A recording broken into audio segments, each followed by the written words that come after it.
what's up? It's me, James, and welcome back to my channel. So today's video, I'll be doing a makeup tutorial using drugstore products. Basically, ito yung mga affordable products na you can buy in Watson or any department store. So yes, hindi mo na kailangan bumili ng mga mamahaling makeup. And also, hindi ka na rin mahihirapan kung saan ito mahanap kasi it's very convenient. And also, you can find like even in a convenience store. So, diba? Sobrang accessible na itong mga product na to. Since yun nga guys, drugstore and affordable, still, kayang-kaya naman niya mag-produce ng look na hindi mukhang drugstore. So, sino makakapagsabi ng etong look na to is made of the drugstore makeup products. Before we jump to the video guys, anyway, yung ginagamit ko ngayong gear is this, it is an SLR camera. So, if you see or if you have noticed na meron siyang different quality sa mga previous video ko, I will tackle what are the items that I'll be using every time I do vlogging, maybe soon or in the future. So, gagawa ako ng video dyan para ma-share ko yung mga equipments na ginagamit ko every time I do video here in YouTube. And, yun, stay tuned guys. So, I hope na, interested kayo. So, kung interested kayo, just comment down below kung gusto nyo ba gumawa ng video ako about doon. So, yes, it's been a long time since gumawa ako ng ganitong video and sobrang busy kasi. So, if you want to know how I create this look, so keep on watching.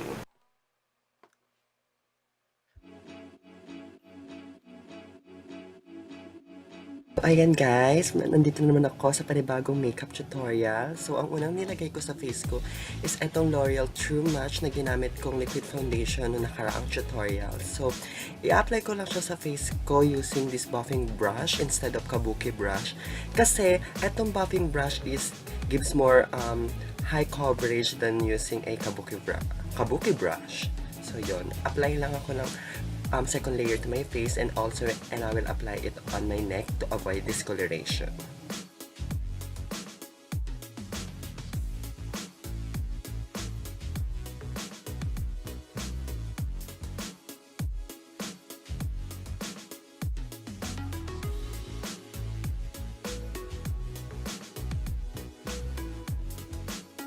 Since wala akong concealer from drugstore, I'll be using my favorite concealer which is from the Face Shop, and I'll be using the liquid type to conceal my dark circle on my under eyes.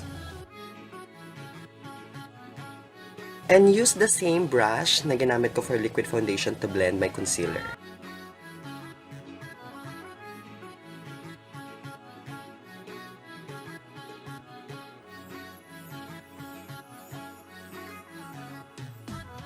Once again, I'll be using the cream type naman and I will apply it on my dark spots, yung mga kailangan i-conceal or spot concealing.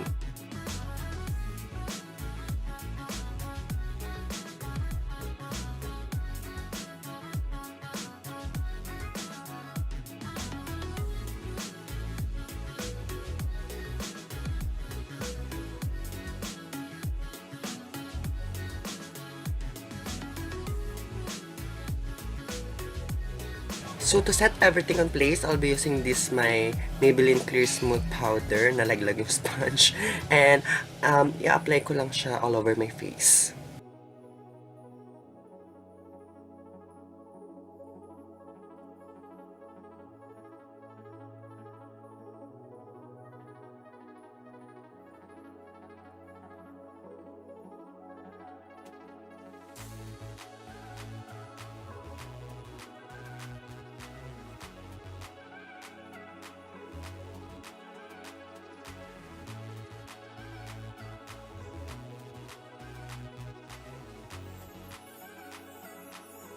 Now, let us move on to contouring my face. I'll be using this my Maybelline V-face Duo Powder. Apply ko lang siya sa mga areas na kailangan i-contour para hindi halatang malakas tayo kumain or timawa tayo. So, apply lang natin siya para magkaroon ng dimension yung face natin.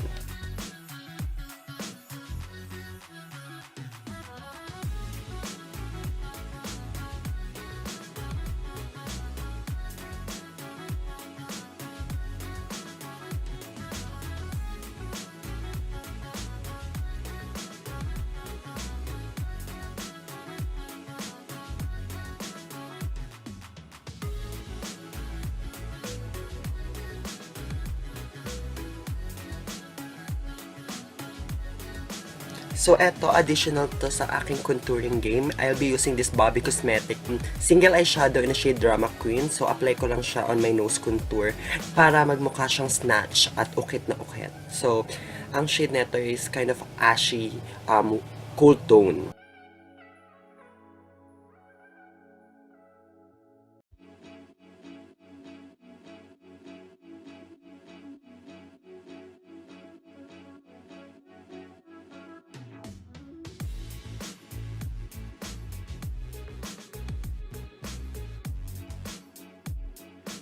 So now let us move on to the eye makeup. I'll be using my autumn eyeshadow from Detail Makeover, and I'll be using this orange shade in the shade name of Paisley, and apply ko lang siya sa crease area ko. This will be my transition shade for this eye look.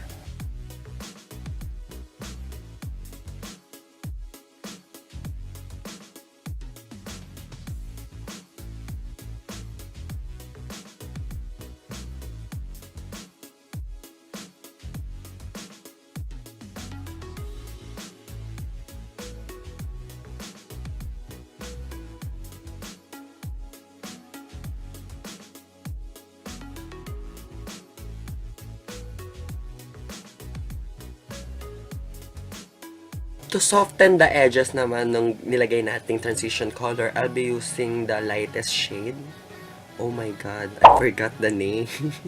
Basta yon, everything the products that I mentioned or use here in this makeup tutorial, ilalagay ko na lang sa description box.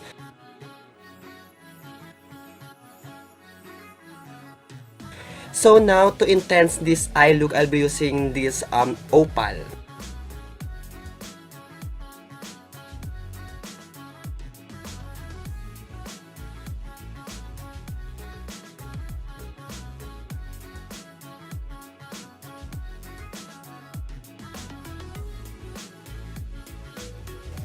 So, I'll be using a clean blending brush, tapos ibe-blend ko lang yung everything para mas maganda at mas malinis yung eye look natin for this look.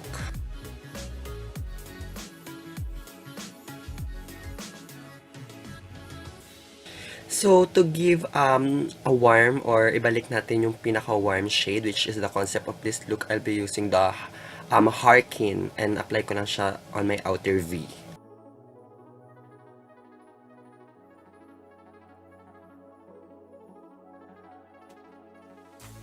So once again, blend, blend, blend, because blend is the key para maging snatch itong eye look natin. And for my lids, I'll be using that shade, and it's a kind of champagne color. So apply ko lang siya on my half of my eyelid para merong halo effect.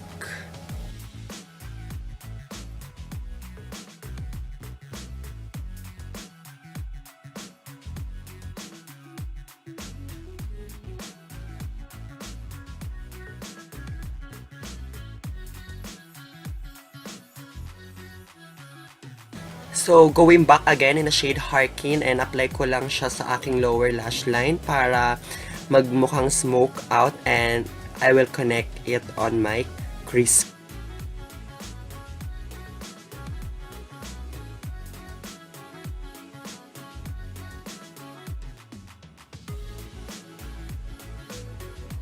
So, I'll be using my Tony Moly gel liner in a shade Pearl Black. I will apply a tight liner on my upper lash line para magmukhang bolder tong look natin.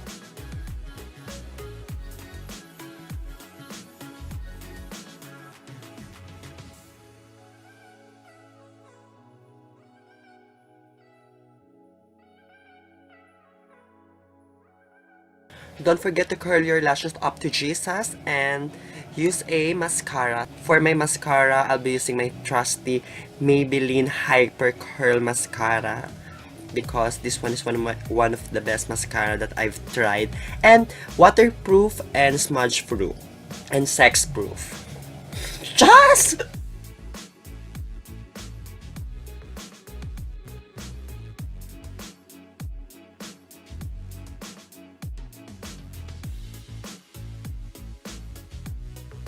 So, going back again to our face makeup, I'll be using itong kind of peachy pearl blush na included dito sa ating Detail Makeover Contouring Blush Palette. So, i-apply ko lang siya dun sa ibabaw ng contour na ginawa natin para magkaroon siya ng peachy effect. Also, gagamitin ko din yung highlighter na included sa palette. Alam niyo ba guys, sobrang bet na bet tong contouring palette na to kasi nandito na lahat. Wala ka nang ibang hahanapin pa. So, i-highlight ko lang yung mga areas na dapat nating i-highlight. Ayan.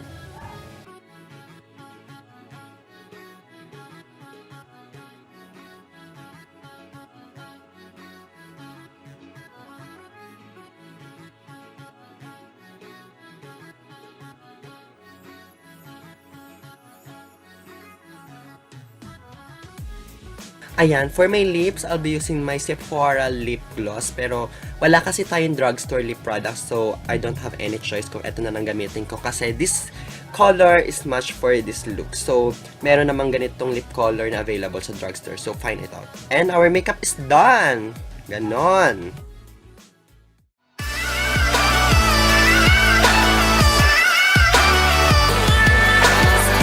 So that's it guys, I hope you like this video. If you like it, don't forget to give this a huge thumbs up. Don't forget also to subscribe if you haven't and click the notification bell so every time mag-upload ako ng video, manonotified kayo.